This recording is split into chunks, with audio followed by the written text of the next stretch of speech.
Assalamualaikum warahmatullahi wabarakatuh. Perkenalkan, nama saya Seren Hayat dari kelas Ikom B. Baik, di sini saya akan menjelaskan materi mengenai teori-teori dasar dan penelitian komunikasi massa.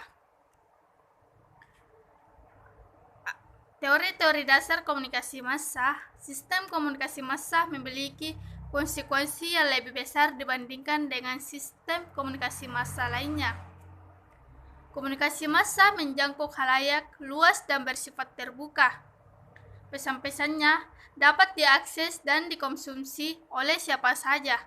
Olehnya itu, pesan-pesan komunikasi massa hendaknya memiliki nilai-nilai kebenaran agar dapat dipertanggungjawabkan oleh komunikatornya, mengingat kemungkinan pengaruh yang dapat ditimbulkannya. Media massa hendaknya menyajikan laporan mengenai hal-hal yang faktual agar tidak disalahartikan oleh khalayaknya. Ilmu komunikasi sebagian dari ilmu sosial adalah ilmu yang mencoba memahami produksi, pengolahan, dan efek dari sistem simbol dan sinyal dengan membangun teori yang dapat dipuji. Mengandung generalisasi yang sah yang menjelaskan fenomena yang berkaitan dengan produksi, pengolahan, dan efek. Media massa dengan isi pesan yang disampaikan melalui berbagai cara dipandang memiliki pengaruh bagi audiens. Level pengaruh media pada sisi audiens telah lama menjadi perdebatan para ilmuwan sosial, khususnya komunikasi massa. Teori komunikasi massa MC Quayle. Media massa hidup dan berkembang dalam masyarakat. Media massa menggunakan event atau isu-isu dalam masyarakat sebagai muatan atau konten produknya yang juga dimaksudkan untuk dikembalikan atau dikonsumsi oleh masyarakat. Dengan demikian, terdapat hubungan yang saling menentukan antara media dan masyarakat. MC Quayle telah mengidentifikasi 4 perspektif media dan masyarakat, yakni yang pertama, perspektif media kulturalis, yaitu mengambil perspektif anggota khalayak dalam hubungannya dengan genre atau contoh budaya, media tertentu dan mendalami makna subjektif dari pengalaman dalam konteks tertentu. Yang kedua, pendekatan media materialis, menekankan pembentukan konten media dan karenanya juga menekankan efek, potensial, dan karakteristik media yang berkaitan dengan teknologi dan hubungan sosial dari penerimaan dan produksi. Juga menekankan pengaruh dari konteks struktural dan dinamika atau produksi tertentu. Yang ketiga, perspektif sosial kulturalis, menaruh media dan pengalaman media di bawah kekuatan yang lebih besar dan dalam yang mempengaruhi masyarakat dan individu. Isu sosial dan budaya juga dianggap lebih mendominasi daripada isu ekonomi dan politik.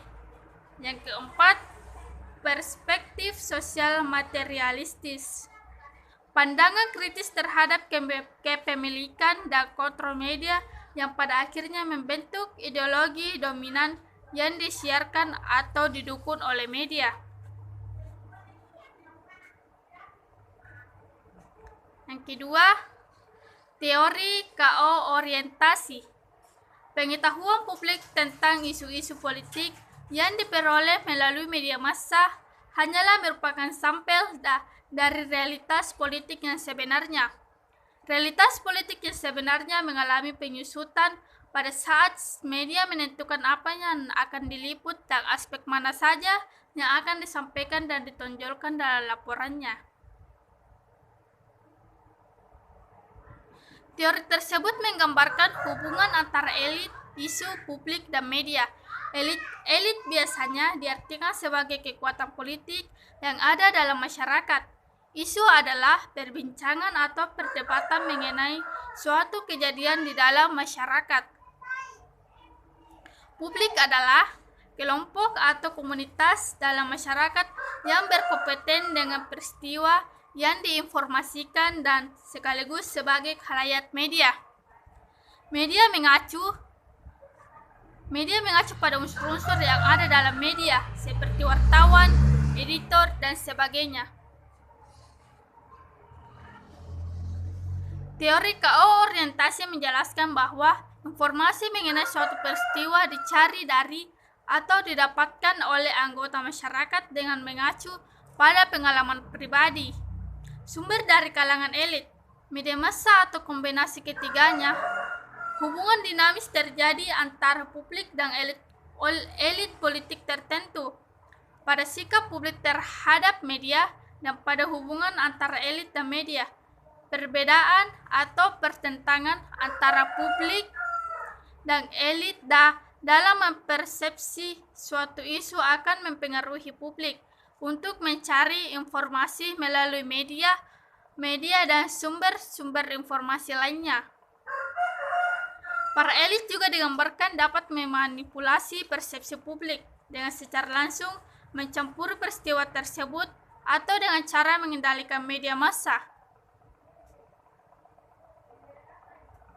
Yang selanjutnya, teori agenda setting media.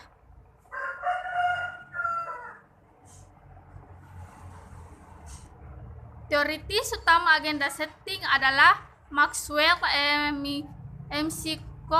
dan Donald L. Shaw. MC. dan Shaw menjelaskan audiens tidak hanya mempelajari berita-berita dan hal-hal lainnya melalui media massa, tetapi juga mempelajari seberapa besar arti penting diberikan pada suatu sisi atau topik dari cara media massa memberikan penekanan terhadap topik tertentu. Dasar pemikirannya adalah di antara berbagai topik yang dimuat media massa, topik yang mendapat lebih banyak perhatian dari media massa akan menjadi lebih akrab bagi pembacanya dan akan dianggap penting dalam suatu periode tertentu. Dan akan terjadi sebaliknya bagi topik yang kurang mendapat perhatian media. Selanjutnya, teori efek komunikasi massa menurut Melvin D. Fleur. Melvin D. Fleur 1966 memperkenalkan 4 golongan teori efek komunikasi massa yang cenderung difokuskan pada sisi audiens. Teori yang dimaksud adalah teori perbedaan-perbedaan individu, teori penggolongan sosial, teori hubungan sosial, dan teori norma-norma budaya. Yang pertama, teori perbedaan individu. Proses belajar ditengarai para psikolog, memberi kontribusi berbagi bagi pembentukan watak individu.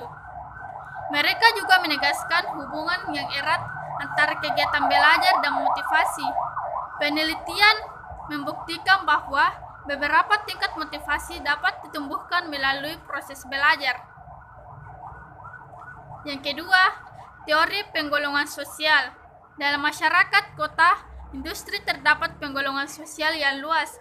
Setiap golongan sosial cenderung memiliki perilaku yang relatif sama terhadap rangsangan-rangsangan tertentu.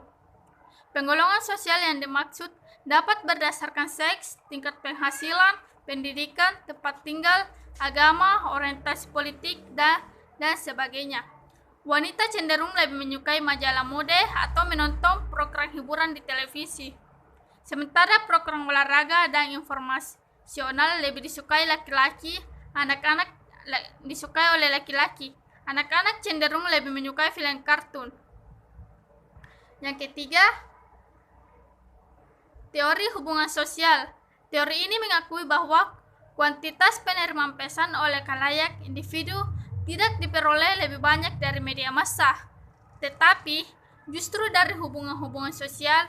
Pengaruh media bagi individu diakui juga bersumber dari hubungan sosial informal mereka. Penelitian membuktikan bahwa sangat terbatas orang yang menerima informasi langsung dari media massa. Orang-orang yang terbatas inilah yang kemudian merumuskan informasi dari media kepada orang lain melalui saluran komunikasi dari mulut ke mulut. Penelitian menemukan bahwa arus informasi berjalan di atas 2 tahap. Yang pertama, informasi berkembang melalui media kepada individu-individu yang relatif cukup informasi, well informed. Mereka umumnya memperoleh informasi lebih langsung dari media massa. Yang kedua, informasi berkembang dari well informed melalui saluran antar pribadi ke individu-individu yang kurang akses media. Yang keempat, teori norma-norma budaya. Media massa melalui pesan-pesan yang disampaikan dengan cara-cara tertentu dapat menumbuhkan kesan-kesan yang oleh audiens disesuaikan dengan norma-norma budayanya.